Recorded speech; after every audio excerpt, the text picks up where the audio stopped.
कल्पना कीजिए, साल 1998 की अंतरिक्ष में पृथ्वी से सैकड़ों किलोमीटर ऊपर अमेरिका की CIA के 4 बेहद उन्नत सैटेलाइट भारत के ऊपर से मंडरा रहे थे।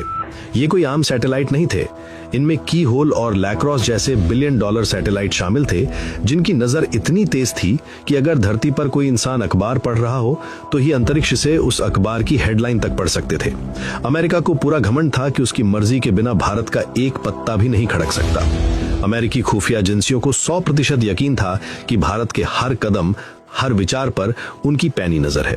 लेकिन नीचे राजस्थान के थार रेगिस्तान की झुलसा देने वाली गर्मी में एक ऐसा खेल चल रहा था जो CIA के इतिहास की सबसे बड़ी विफलता, सबसे बड़ी हार बनने वाला था।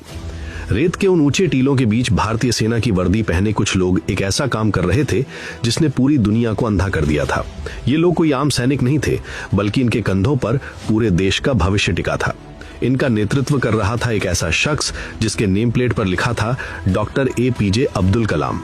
आखिर देश के सबसे बड़े वैज्ञानिक को सेना की वर्दी क्यों पहननी पड़ी?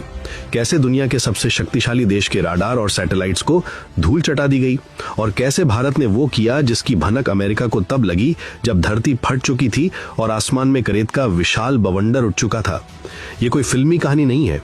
ये भारत के स्वाभिमान, साहस और विज्ञान की सबसे बड़ी, सबसे रहस्यमयी और सच्ची दास्तान है ऑपरेशन शक्ति।